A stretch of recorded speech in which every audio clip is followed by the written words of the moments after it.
Director de los programas de traducción y vicedecano de la Facultad de Letras de la Universidad Laval de Quebec y lo más importante, es miembro de PEN y de su comisión directiva. Traductor también de Juan Carlos Onetti y autor de libros como A las arañas del silencio y El asedio del Moro.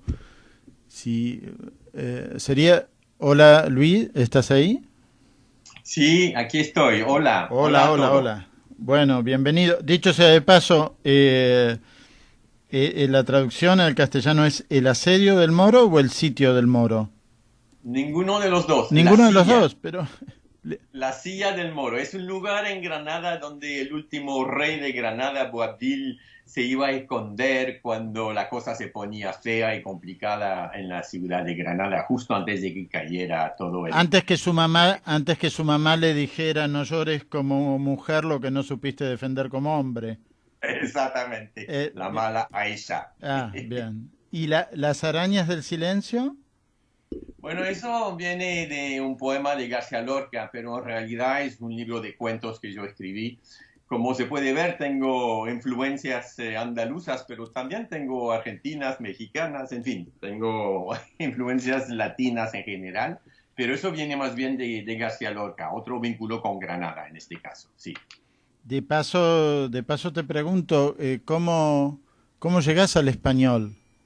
¿Cómo es tu Bueno, relación? es una buena pregunta porque en realidad no viene tanto por mi formación, sino por mis viajes y mi interés personal.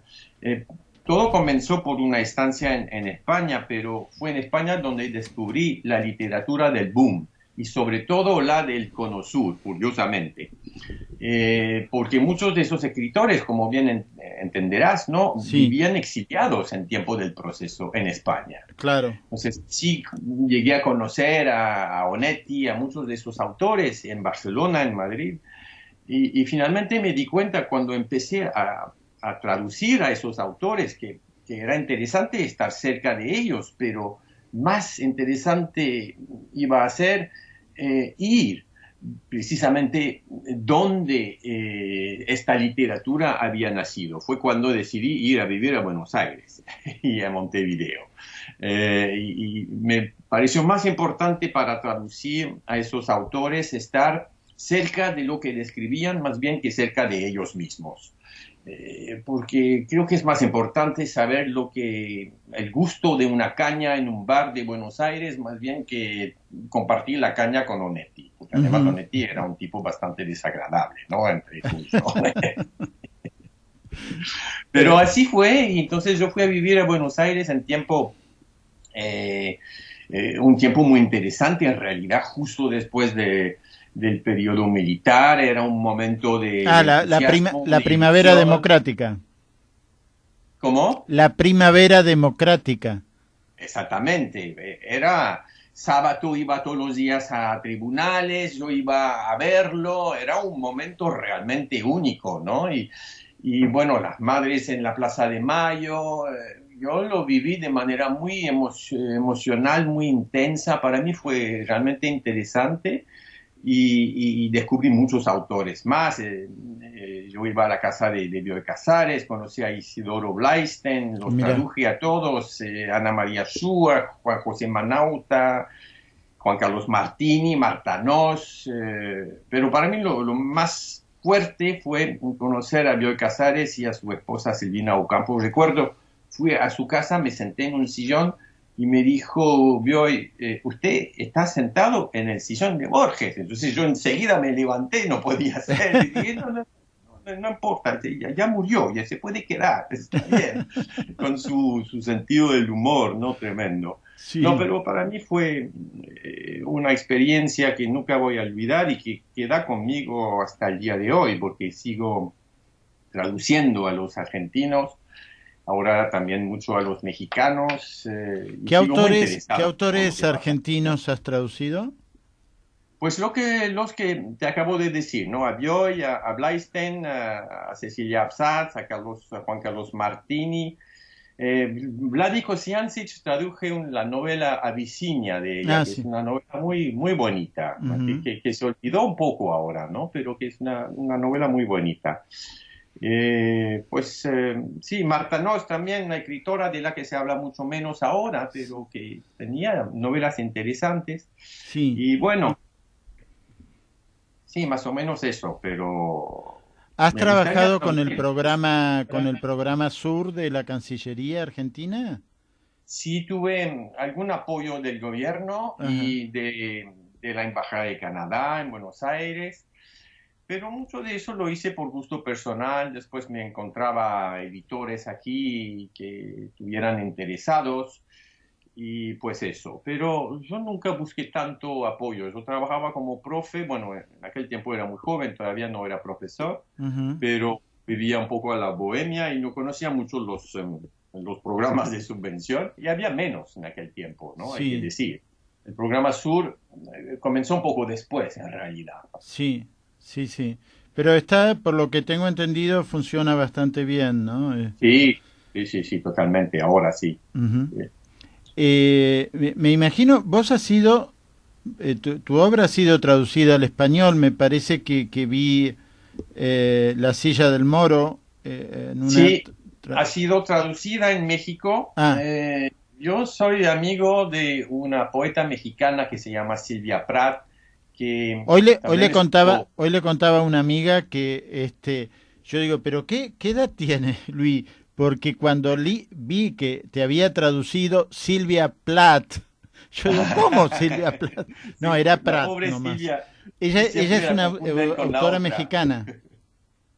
No, pero Silvia Prat es poeta y todavía muy viva, Ajá, de México, y yo la traduzco al francés y ella me traduce al español. Es un intercambio muy simpático mira. y nos ayudamos cada uno porque los dos trabajamos las dos lenguas, pero yo no traduzco al español y ella tampoco traduce al francés, así que nos traducimos uno al otro. Ajá. Y Silvia ha traducido varios libros míos y yo lo mismo algunos libros de ella. ¿Has, Eh, has es muy escrito algo interesante esta en colaboración. español alguna vez ¿Perdón? en una lengua que no sea la tuya, o si no es en Sí, español? he escrito un poco en español. No me gusta traducir hacia el español y menos todavía mi propia obra, Ujú, pero escribir en español sí. Cuando estoy en un mundo hispanófono, cuando estoy en Buenos Aires, a veces me vienen las cosas en español y efectivamente es interesante poder escribir en otra lengua. A veces uno escribe cosas diferentes, va a buscar sensaciones, sentimientos de otra índole, es interesante, sí, ujú. totalmente. Eh, bueno, como mencionaste que también estuviste en Montevideo, para mí siempre es una buena excusa para que escuchemos a Citarrosa, pero en la Ah, voz sí. de una cantante española, eh, pero que desarrolló toda su vida en Venezuela, que es Soledad Bravo. Ah, pues sí. No Y sabía ni siquiera que fuera española Soledad Bravo. sí, sí, sí, sí, es de Logroño, su familia antifranquista se tuvo que exiliar en Ajá, Venezuela. ya. Y ella ha sacado un disco no hace mucho que donde canta y realmente es un homenaje que no a veces los homenajes son medio fallidos cuando un artista encara a otro, pero no es este el caso.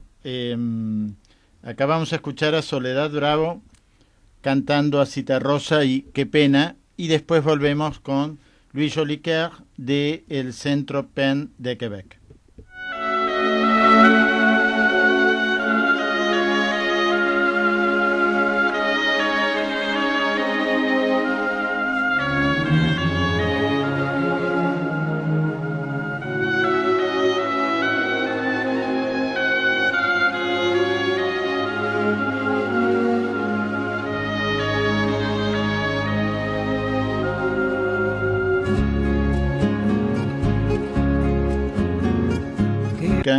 Y operados magníficamente como siempre por Pablo Guardia, al que yo, Luis, te digo que le rezo antes de venir acá, porque hace milagros con las comunicaciones.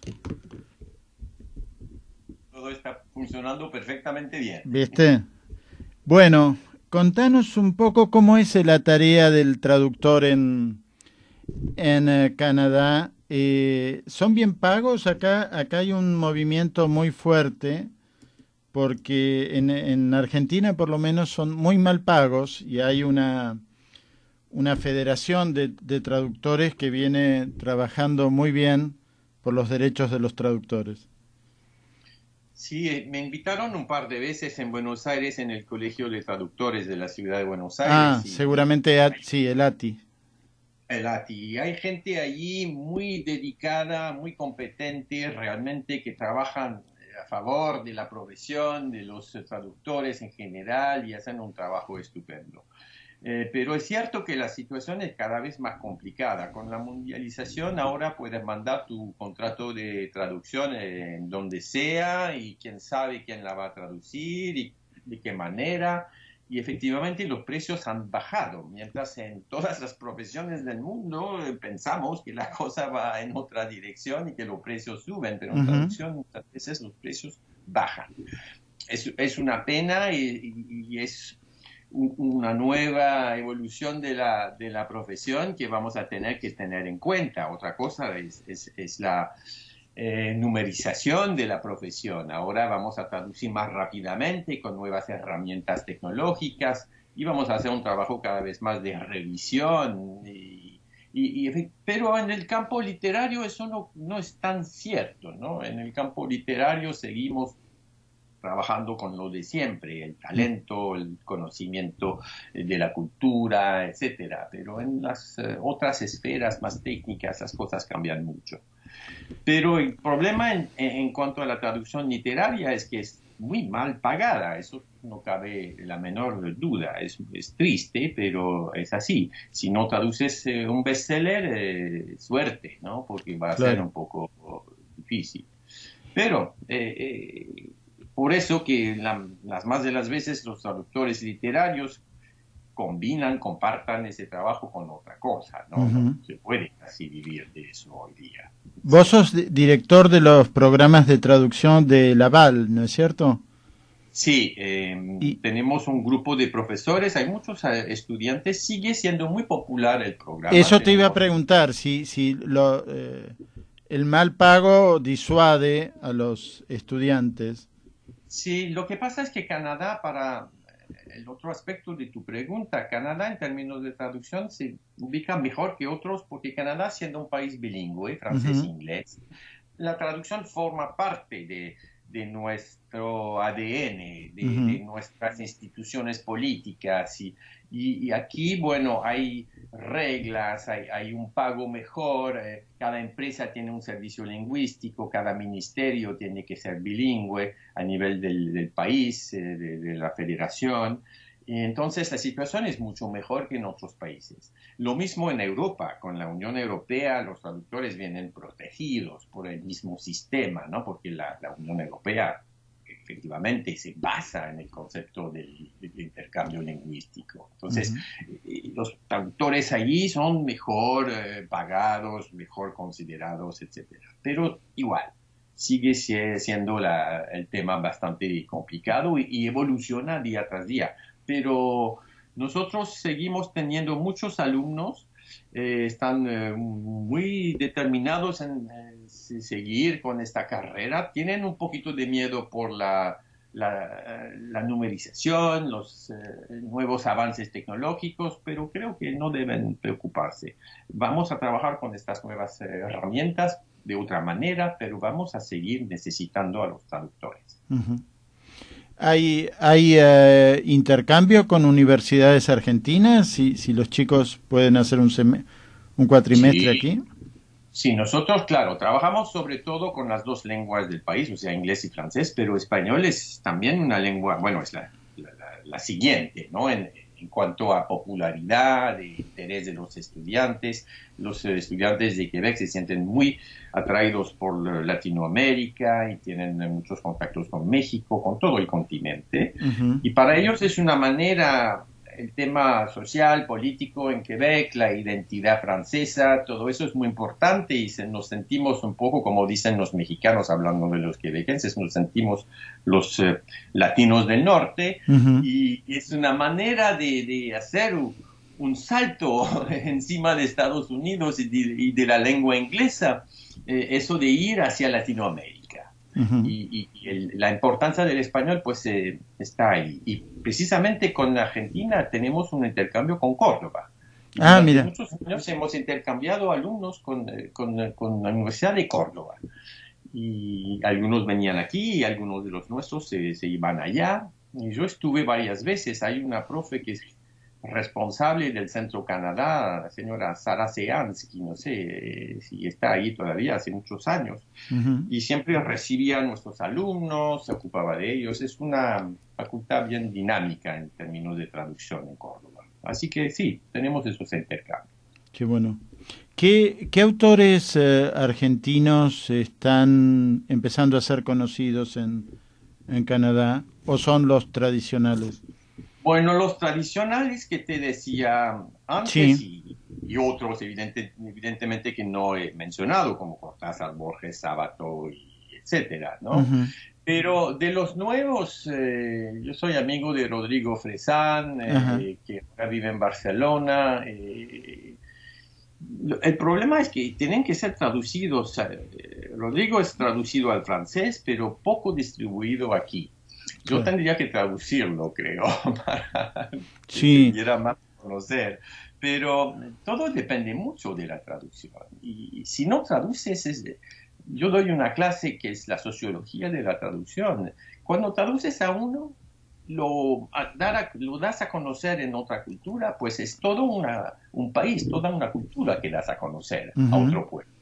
Es importante el papel del traductor en los intercambios sociales, culturales, entre las culturas, Sí, ¿no? no es solo un vehículo entre una cultura y otra, es mucho más que eso todavía. Claro, claro. Por eso que a mí, mientras más vamos a traducir a autores argentinos acá, pues más conocida será Argentina en Quebec. Ujú. Y por eso, cuando hablo con mis alumnos, les invito siempre a que se interesen por estas literaturas, que vayan descubriendo algo que realmente les interese y que se pongan a traducir. Claro.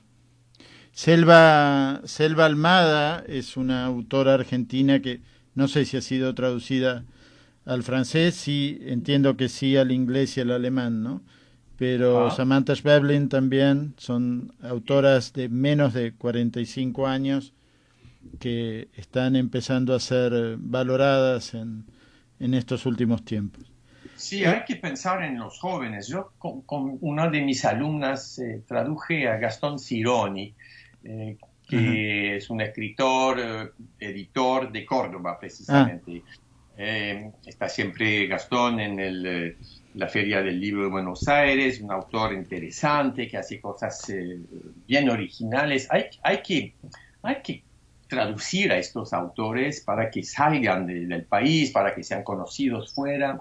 Entonces, cuando puedo, invito a mis alumnos a que precisamente a que busquen a estos autores. Hay que leerlos, pero con Internet puedes leer a quien sea, todo aparece en Internet. ujú. Entonces, haces literatura argentina y vas a ver lo que se escribe hoy día, los chicos los pibes de 25 años, qué interés tienen, que están escribiendo, y mis alumnos que tienen la misma edad, bueno, que se pongan en contacto con ellos, que establezcan vínculos, ¿no? Y la traducción es la mejor manera para mí de establecer ese tipo de contacto. Ujú. Eh, ¿te, te, te parece que escuchemos un tanguito también para Ah, recordar no, tu paso por el Río de la Plata? En este caso, totalmente. como dos extraños, cantado por Horacio Molina, un habitué del programa. Y después cuando volvamos te quiero hacer preguntas específicas sobre Penquebec. ¿Te parece? ¿Cómo no? Sí. Muy, bueno, gracias. Seguimos en el programa del Centro PEN, como todos los jueves. Acabamos de escuchar como dos extraños, cantado por Horacio Molina. Y seguimos conversando con Louis Jolicoeur, doctor en lingüística, director de los programas de traducción de la Universidad de Laval y miembro de la comisión directiva del Centro PEN de Quebec, y de esto se va a tratar este bloque. Contanos, ¿cuándo nace el Centro PEN de Quebec? Bueno, el Centro PEN de Quebec no conozco el año exacto, pero es uno de los antiguos de los centros PEN. Tenemos dos centros PEN. Sabemos que PEN existe desde desde un siglo, ¿no? Sí, Precisamente este año el justamente vamos a se cumplen celebrar 100 el años. centenario. Yo creo que unos 20, 25 años después ya apareció PEN Quebec. Bueno, no, tenemos PEN Canadá y PEN Quebec. Tenemos dos centros, como muchos países. España tiene tres, gallego, vasco, catalán. Estados Unidos tiene dos. Nosotros tenemos dos, pero somos activos a nivel de lo que podamos hacer. Somos un pequeño centro. Quebec tiene una población de 8 millones y medio de habitantes. Tenemos unos 150 miembros, una junta directiva de unos 10 miembros. Yo pertenezco a esta comisión directiva. Me ocupo particularmente del Comité de la Traducción y de los Derechos Lingüísticos. Como bien sabes, Gabriel, tenemos 4 comités, como todos los centros, Sí. cuando es posible tenerlo, pero como en Londres, como en la cumbre. El Comité de la Paz, de la Mujer, de los escritores encarcelados y de la traducción y los derechos lingüísticos. Entonces yo me ocupo de eso en PEN Quebec y me dedico a todo lo que es defender los traductores, las traductoras, los derechos lingüísticos en todo el mundo. Hay cada año un encuentro, hay el encuentro PEN internacional, pero cada comité también tiene su encuentro internacional. Y durante todo el año nos encontramos nosotros, la junta directiva, para hablar cada uno de sus intereses, y los míos, bueno, se relacionan con la traducción y los derechos lingüísticos. Y hay mucho que defender. No sé, hace 2 años el encuentro internacional del comité se hizo en Chiapas, y el mismo año se creó el Centro Chiapas. Y fue muy interesante porque fue realmente en la defensa de las lenguas indígenas. Y es algo que nos moviliza mucho en PEN Quebec. Nos movilizamos mucho precisamente con los PENs de Latinoamérica, que también tienen ese interés. Y PEN Chiapas, desde luego, se especializa en eso. Y el encuentro de hace 2 años fue muy interesante, ¿no? A ese nivel. Me acompañó una poeta inú. Pueblo inú es un pueblo indígena del norte de Quebec, y esa poeta me acompañó. Lo que llamamos esquimales, esquimó. Bueno, y los inuits, sí, esa palabra ya no se usa, Gabriel. Bien. No es políticamente correcta.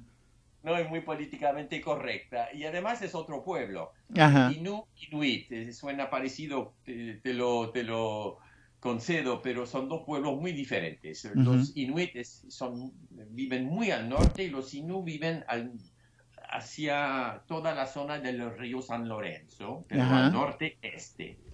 Pero es otra comunidad completamente diferente.